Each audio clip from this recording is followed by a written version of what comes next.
I suppose most of you are familiar with this old optical illusion, and you're asked the question, which of the three thick black lines is the longer? And I suppose one's natural reaction is to say the one on the left.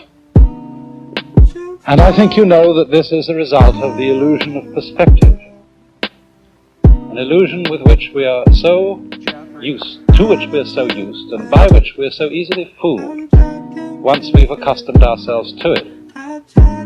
You might, if that picture were drawn more vividly, even be predisposed to thinking that was a real passage stretching away from you with doors at the end. Of course, if you came up against that kind of thing painted against the wall, you might make the mistake of walking into it and banging your nose. But this is an example of what we were talking about last time as Maya, that word from Indian philosophy which generally has the meaning of illusion, or rather, illusions brought about by the acceptance of certain conventions, of which perspective was an example. When we are not aware that certain things which we take for granted, like the separateness of things from each other, when we're not aware that this is a matter of convention, we are apt to be fooled. Now, I think one of the conventions by which we tend to be fooled more than almost any other is time. And for all human beings, time is a matter of extraordinary importance. And perhaps this is one of the principal ways in which we differ from animals. Because man has been called a time-binding animal. That is to say, a creature who is vividly aware of the fact that his life moves, as it were, along a line from the past through the present and into the future. Animals apparently live pretty much moment by moment. They don't appear to have very strong memories, but because man has a strong memory, he is able to bear the past in mind and, as it were, cast it forward into visions of the future based upon what has happened in the past. And therefore, although this facility gives man the most extraordinary ability to plan his life, to prepare for future eventualities, at the same time, there is a very heavy price which he pays for it, and especially if he takes this ability too seriously. In other words, if he doesn't realize that the true reality in which he lives is the present moment now. For example, the animal probably doesn't concern itself very much with problems of future disease, death, or starvation, and things of that kind. If an animal sees another dead animal lying around, I don't suppose he thinks to himself, well, one day that's going to happen to me. Rather, he just sees a dead animal, sniffs it, sees whether it's good to eat, and wanders away. But for human beings, it's entirely different.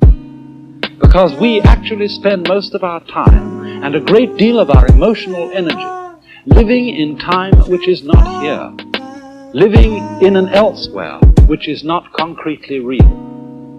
So much so that although we may be quite comfortable and happy in our present circumstances, if there is not a guarantee, not a promise, of a good time coming tomorrow and tomorrow and tomorrow and tomorrow, we are at once unhappy, even in the midst of pleasure and affluence. And so we develop a kind of chronic anxiety about time. We want to be sure more and more, because of our sensitivity to the feeling of time, we want to be sure more and more that our future is assured. And for this reason, the future becomes of more importance to most human beings than the present.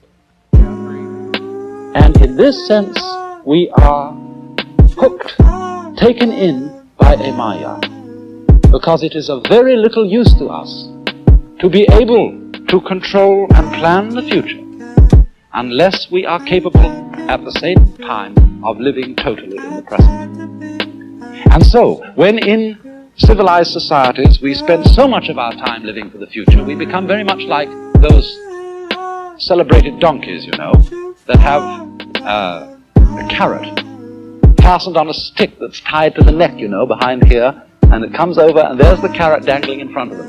And they pursue it, but can never reach it. And so in exactly the same way, it's that way with us. My goodness, don't you remember when you went first to school? You went to kindergarten. And in kindergarten, the idea was to push along so that you could get into first grade.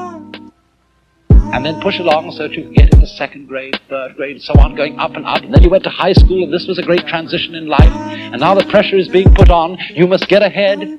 You must go up the grades and finally be good enough to get to college. And then when you get to college, you're still going step by step, up to the great moment in which you're ready to go out into the world. And then when you get out into this famous world, comes the struggle for success in profession or business. And again, there seems to be a ladder before you, something for which you're reaching all the time. And then, suddenly, when you're about 40 or 45 years old in the middle of life, you wake up one day and say, huh? I've arrived. And by Jove, I feel pretty much the same as I've always felt. In fact, I'm not so sure that I don't feel a little bit cheated. Because, you see, you were fooled. You were always living for somewhere where you aren't. And while, as I said, it is of tremendous use for us to be able to look ahead in this way and to plan, there is no use planning for a future, which when you get to it and it becomes a present, you won't be there. You'll be living in some other future which hasn't yet arrived. And so in this way, one is never able actually to inherit and enjoy the fruits of one's action. You can't live at all unless you can live fully now.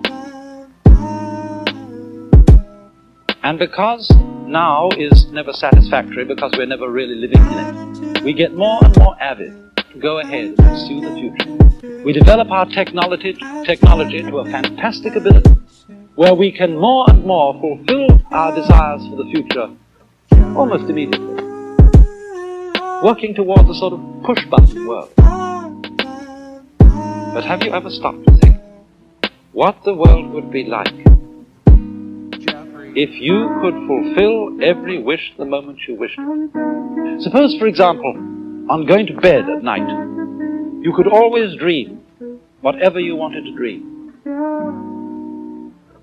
What would happen after a while? Of course, I suppose at first, you would dream fantastic pleasures, wonderful adventures, fulfillment of all the things you ever wished. Then as time went on, don't you think you'd want to be, a little bit surprised, to have a little bit less control over what was happening to you? And after you'd experimented with this for some months or years, you might even want dreams in which you suffered. Because there is no real delight, no real fulfillment without delay. Doesn't every child know on a hot day, when you think, I'm terribly thirsty, and I'd like an ice cream soda? Haven't you tried the experiment of putting off drinking it, putting off, so that you get thirstier and thirstier, and it's so much fun when you finally get to it? And so in the same way, impatience with time, always wanting the future, is frustrating.